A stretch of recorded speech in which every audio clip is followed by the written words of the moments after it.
અને જીવન વ્યતીત કરે છે, એની આંખમાં આંસુ નહીં લાવું કોઈ દિવસ. એને ક્યારે હેરાન નહીં કરું. આ દુનિયામાં છોડવું પડે તો બધું છોડી દઈશ, મારા મા બાપને નહીં છોડું કોઈ દિવસ. અને જે આ સંસારમાં જેટલા જેટલા દીકરાઓએ એના મા બાપને ખુશ કર્યા છે, એને સંસારમાં ભગવાનને ભજવાની જરૂરી નથી પડી. પંઢરપુરમાં પુંડરીકે માં જન્મ દેનારી માની સેવા કરી, માની પૂજા કરી, તો ભગવાન આવીને ઉભા રહ્યા. પુંડરીક, મારે તમને મળવું છે, અત્યારે સમય નથી મારી પાસે. અત્યારે મારી પાસે સમય નથી. કેમ? અત્યારે મારે તમને મળવાનો સમય નહીં, મારી માની સેવાનો સમય છે. તમારે મને મળવું હોય તો લ્યો ઈટ ઘા કરી અને એના ઉપર ઉભા રહ્યા છે ભગવાન.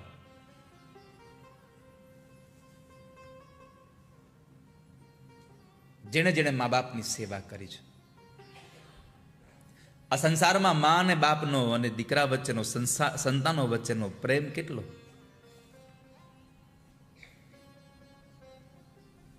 મેં ઘણીવાર કહ્યું છે કે આપણો જન્મ આ સંસારમાં થાય, આપણે જન્મથી લઈ અને મૃત્યુ સુધી આ સંસારમાં બહુ બધા વ્યક્તિઓ સાથે રહીએ છીએ, પણ દુનિયામાં સૌથી વધારે આપણને રહેવાનું કોઈ જો સુખ, સદભાગ્ય વધારે સાંપડ્યું હોય તો સંતાનોને એની મા સાથે રહેવાનું સદભાગ્ય પાસ આપણે. કારણ આપણે જન્મ્યા પછી ભાઈ હારે, બેન હારે, બાપ હારે, ફઈ ફૂવા હારે રહીએ, પણ આપણે તો જન્મ્યા પહેલા માના પેટમાં 9 મહિના રહીએ છીએ એની સાથે. સૌથી વધારે સંતાનો મા બાપ સાથે રહે છે, એમાં પણ સૌથી વધારે સંતાન મા સાથે રહે છે.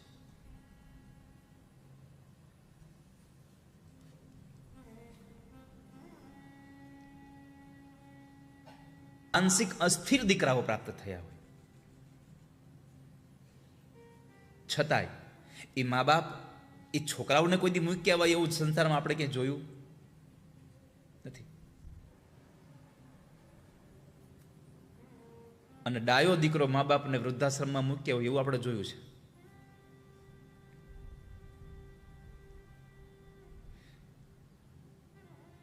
પુનિત મહારાજના શબ્દો યાદ રાખજો વાલા વૈષ્ણવો. સંતાનથી સેવા ચહો, સંતાન છો સેવા કરો, જેવું કરો એવું ભરો, એ ભાવના ભૂલશો નહીં.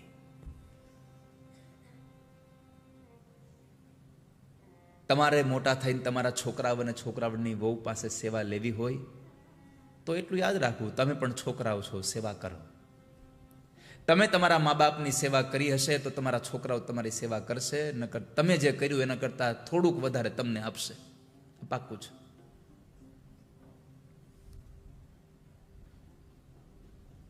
માં ધૂંધુલી રોવે છે, ભાઈ મેં શું તારું બગાડ્યું છે, શું કામ મને હેરાન કરે છે.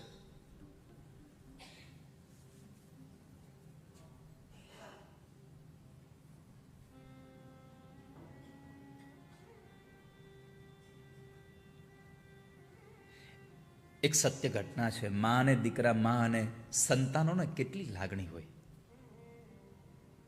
પોતાના દીકરાની પાસે કહે છે કે મેં તમને શું બગાડ્યું, તું મને મારે છે.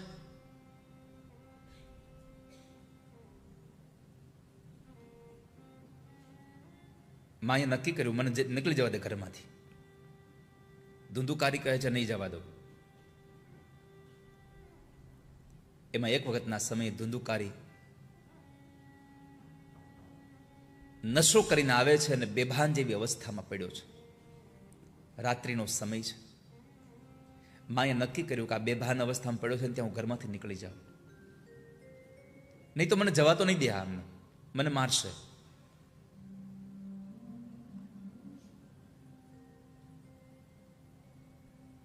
એટલે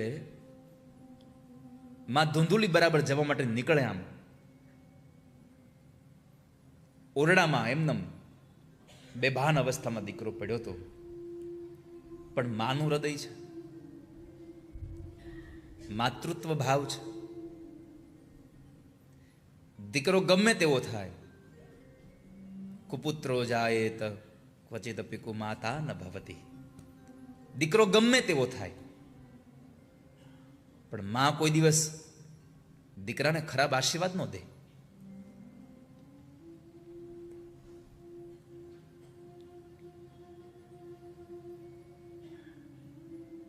માં નીકળતી હતી આમ,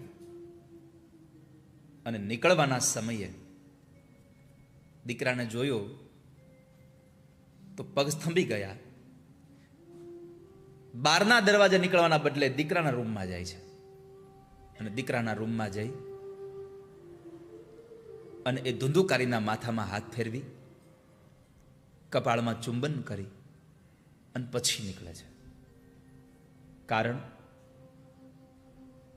માઈ માં, બીજા બધાએ વગડાના વા.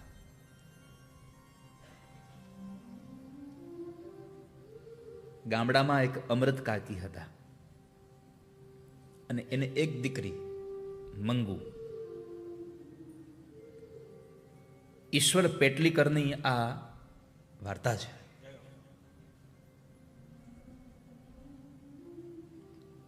અમૃત કાકીને એક ગાંડી દીકરી મંગુ. સત્ય ઘટનાનો પ્રસંગ છે વાલા વૈષ્ણવ.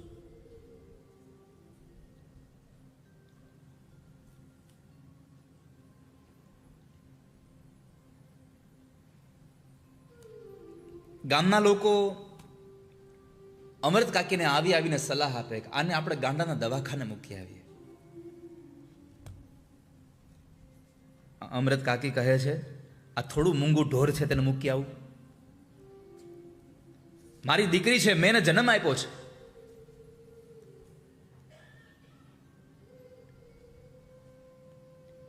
જો એની મા બનીને એની સેવા ચાકરી ન કરી શકું તો દવાખાના વાળા શું કરવાનું?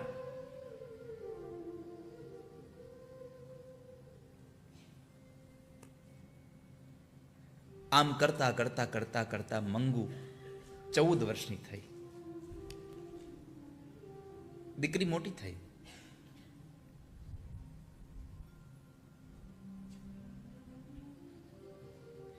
અંતે ડોક્ટરોએ ભેગા મળી અને કહ્યું કે હવે આ દીકરી ક્યારેય સારી થાય એમ છે નહીં. શું કરીએ?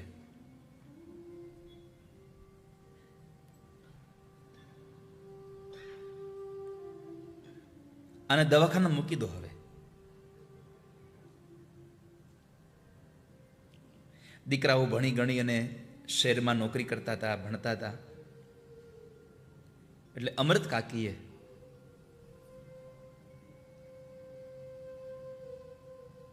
એવું વિચાર્યું, કદાચ દવાખાનામાં મૂકવું તો મારી દીકરીને કપડાનું, ઝાડો પેશાબનું તો ભાન થાય ને, એટલું તો સારું જીવન રહે એનું.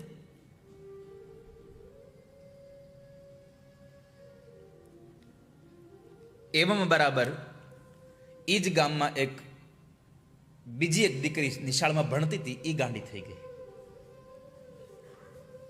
અમૃત કાકીની દીકરી મંગુ તો ગાંડી હતી જ, પણ એક કુસુમ કરીને એક દીકરી હતી, એ પણ ગાંડી થઈ.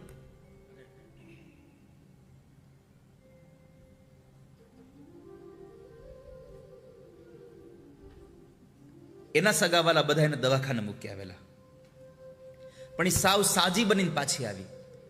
એટલે અમૃત કાકીને જરા જીવ આવ્યો, કદાચ આ કુસુમ સાજી થઈ, મારી મંગુ સાજી થઈ જશે, મારી દીકરી પણ સાજી થશે.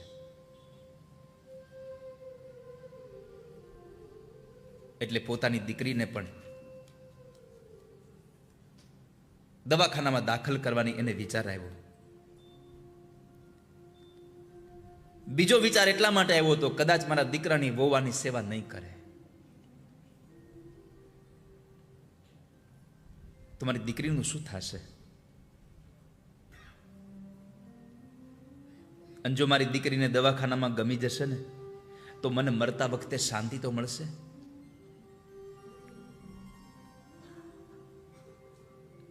નહીં તો મને મરતા વખતે શાંતિ નહીં મળે.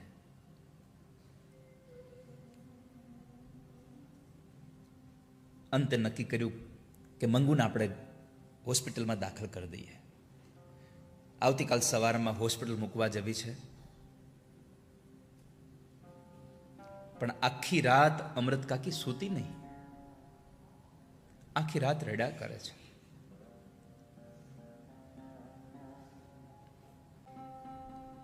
ખાલી દીકરો ભણવા બહાર ગામ જાય ને તો ઘરમાં બીજા કોઈને કઈ વાંધો ન હોય, માને શાંતિ ન હોય. ભાગવતજીમાં લખ્યું છે ભગવાન કૃષ્ણ જ્યારે સાંજે થોડીક વાર માટે ગાયોને લઈને પાછા આવવામાં મોડું કરે ને તો એમાં યશોદા કહે, સાંભળ્યું કનૈયાના બાપુ જાવ ને, કનૈયો ગયો છે એકલો, ક્યારનો આવ્યો નથી. વધારે ચિંતા હોય તો માને હોય છે, સૌથી વધારે વિચાર કરે છે. અમારી અબુદ્ધ દીકરીનું દુનિયામાં કોણ સાચવશે ને? એને ભૂખ લાગશે તો કોણ જમવા આપશે, એને તરસ લાગશે તો કોણ પાણી આપશે?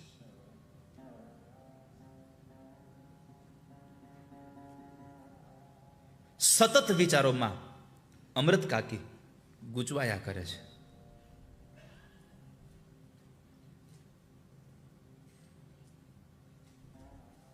બળદગાડામાં ચડી ગઈ. આ જોઈને દીકરાનું હૈયું ભરાઈ ગયું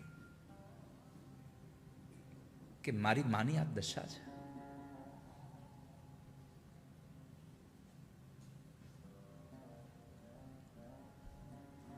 દીકરીને મૂકવા જાય છે. કવિ એમ કહે છે કદાચ જો અમૃત કાકીને એના દીકરાઓનો ડર ન હોત તો વળતી ગાડીમાં કદાચ અમૃત કાકી મંગુને લઈને પાછી આવત. પરંતુ દીકરાઓના ડરને લઈને માએ પોતાની વાલસોઈ દીકરીને ત્યાં દાખલ કરવા જાય છે. દીકરીને સોંપે છે ને ત્યારે જે નર્સ, જે પરિચારિક,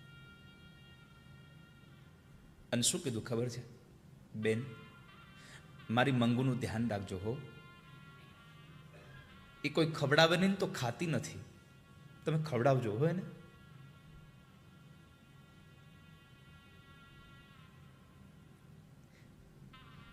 નર્સ કહે છે તમે ચિંતા ન કરશો, કે એને ઠંડી લાગે ને તો એને ઓઢાડજો હો, તમે ચિંતા ન કરશો, અમે છીએ ને, આપ જરાય ચિંતા ન કરો.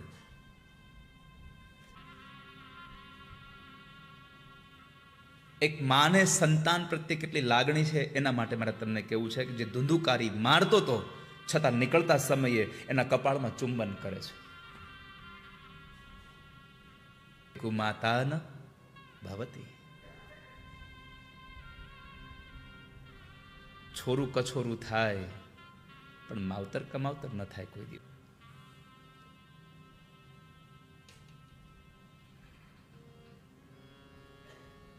કવિ લખે છે, લેખક લખે છે કે જ્યારે દીકરીને અંદર એટલા પણ નર્સ પરિચારિકાઓ હતી ને એ બધાના હૈયા ભરાઈ ગયા કે અત્યારે અમૃત કાકી કહ્યું કે અહીંયા લોકો મૂકવાય, મંગુ મારી દીકરી છે. મળી નહીં જેદી હરીને માં તેદી પરમેશ્વર પણ પશુ થયો, ભગવાન પણ પશુ બન્યા.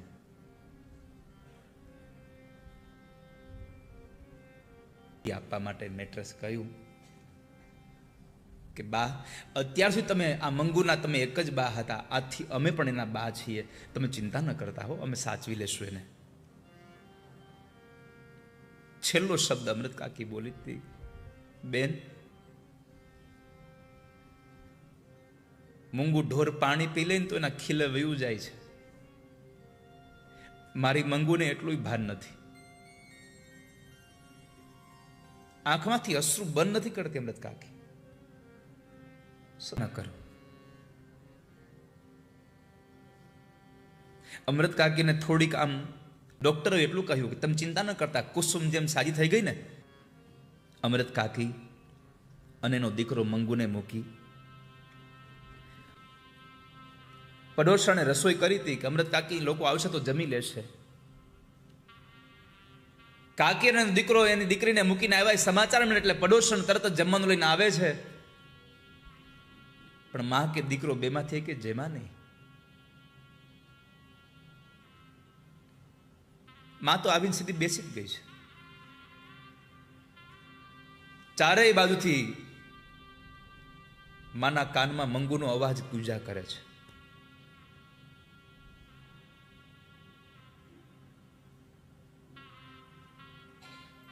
ચારેય બાજુ માની દ્રષ્ટિ મંગુને ગોઈતા કરે છે.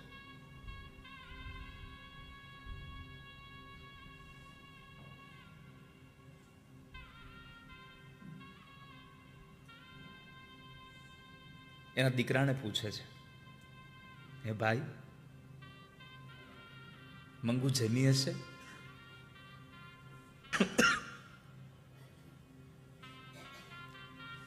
હું માં થઈ માની આંખમાંથી સતત અશ્રુની ધારા જોઈ અને દીકરાને ઊંઘ ન આવી. માં બહુ દુઃખી હતી. માની વેદના જોઈને જો એના દીકરાને એટલી વેદના જાગી ગઈ હોય તો તમે વિચાર કરો માની વેદના કેટલી પ્રબળ હશે. અમૃત કાકીના દીકરાએ કર્યો કે હું દીકરો થઈને આટલું ન કરી શકું, મારી માને ખુશ ન કરી શકું. પ્રતિજ્ઞા કરી કે હું જીવીશ ત્યાં સુધી મારી બેન મંગુનો હું પોતે સારવાર કરીશ, એની સાર સંભાળ હું રાખીશ, પણ મારી માને દુઃખી નહીં થવા દો કે હું મારી બેનને લઈ આવીશ.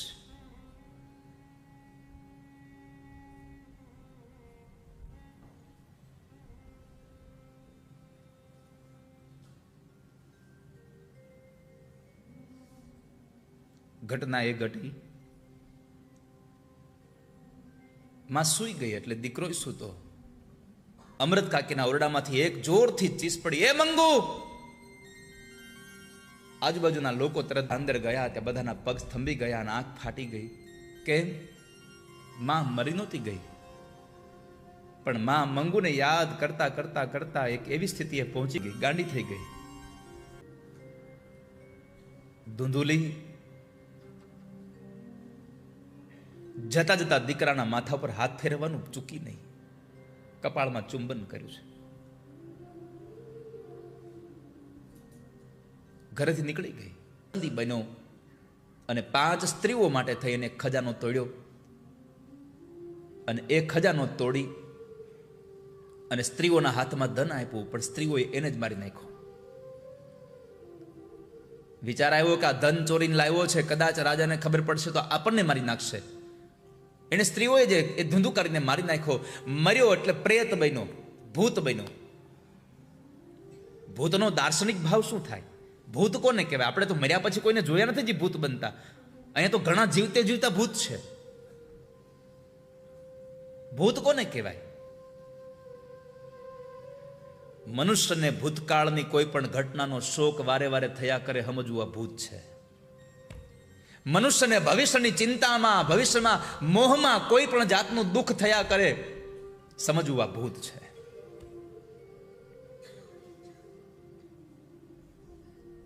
ગયેલા સુખોને, ગયેલા ભોગને યાદ કરી કરી અને જે માણસ દુઃખી થાય સમજવું આ ભૂત છે આ સંસારનું.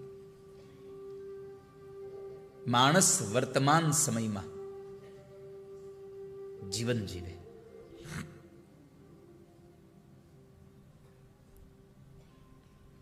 વર્તમાનની સ્થિતિમાં જે પ્રભુએ આપ્યું છે એનો સ્વીકાર કરીએ. મેં ગઈકાલે કહ્યું હતું, પ્રાપ્ત હૈ વહી પર્યાપ્ત હૈ. જે મળ્યું છે એને સુખમાં ફેરવી દઈએ બસ. આગળની ખબર જ નથી, કાલ સવારે શું કરવાનું છે એની ચિંતા છોડો. અત્યારે આપણે શું કરી રહ્યા છીએ એનું વિચાર કરો તમે. માણસને ભવિષ્યની ચિંતા સુખ નથી લેવા દેતું. ભૂતકાળનું સુખ અથવા તો ભૂતકાળનું દુઃખ. માણસ કેટલો સુખી થઈ જાય ને, કેટલો સુખી થઈ જાય માણસ, તો શું યાદ કરે ખબર? પેલા અમારી પાસે કાંઈ નહોતું, આ વાત યાદ કરીને દુઃખી થાય. એટલે નહોતું ત્યારે તે દુઃખ ભોગવું છે તો સુખ ભોગવ ને. કાલ સવારે નહીં હોય પાછું, કારણ કે આ સંપત્તિ આમનામ રોટેશન ચાલ્યા કરે છે. આ ચક્કર છે, આ તારી પાસે છે, કાલ નીકળી જશે. આ દુનિયામાં 2 જ ઘટના ઘટવાની છે. સંપત્તિને તમે વાપરી લો, સંપત્તિ તમને વાપરે ના પેલા. સંપત્તિ તમને વાપરે એના પહેલા તમે સંપત્તિનો સદુપયોગ કરી લો, નહીં તો કાં તો તમે જતા રહેશો તો સંપત્તિ પડી રહેશે, અને સંપત્તિ વહી જશે તો તમે પડ્યા રહેશો. માટે જ્યારે તમે અને સંપત્તિ બે એક સાથે છો ત્યારે સરસ મજાનો સદુપયોગ કરી લો, નકર તમને અફસોસ થાય હતું ત્યારે કંઈ કર્યું નહીં, નતું ત્યારે ઘણું બધું કરવું હતું. માટે સારી સંપત્તિ સારા માર્ગમાં વાપરી લો. સંપત્તિનો અર્થ એવો ન લેશો હું માત્ર પૈસાનું કહું છું. સંપત્તિ તમારા સારા વિચારો પણ થઈ શકે, તમારી બુદ્ધિ પણ થઈ શકે. એનો સદુપયોગ કરી લો, જીવનમાં સુખી થઈ જશો. રામચરિત માનસ કહે છે મોહ એ જ સકળ વ્યાધિનું મૂળ છે. એ મોહ પછી આપણને આપણા રૂપનો હોય, એ મોહ આપણને આપણી સંપત્તિનો હોય, એ મોહ આપણને આપણા પદ પ્રતિષ્ઠાનો હોય, એ મોહ આપણને આપણા પરિવારજનોનો હોય. કોઈ પણ પ્રકારનો મોહ એ તમારા દુઃખનું મૂળ છે. ભગવાન ગોસ્વામી કહે છે મોહ સકલ વ્યાધિન તહમૂલા. વ્યાધિનું મૂળ જો કોઈ હોય તો એ મોહ છે.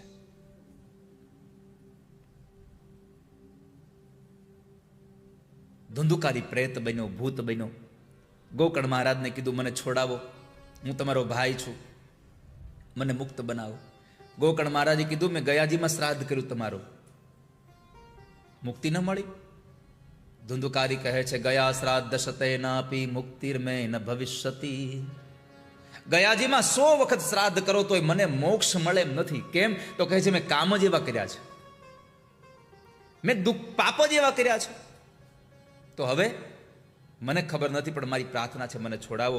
પછી ગોકર્ણ મહારાજે ભગવાન સૂર્યનારાયણને પ્રશ્ન કર્યો ભગવાન ગયાજીમાં શ્રાદ્ધ કરવાથી જેને મોક્ષ ન મળે એને મુક્તિ કઈ રીતે આપી શકાય? ત્યારે ભગવાન સૂર્યનારાયણે કહ્યું કે હે ગોકર્ણ મહારાજ, ગયાજીમાં શ્રાદ્ધ કરે અને મોક્ષ ન મળે એવા લોકોના મોક્ષ માટે એક જ સાધન છે.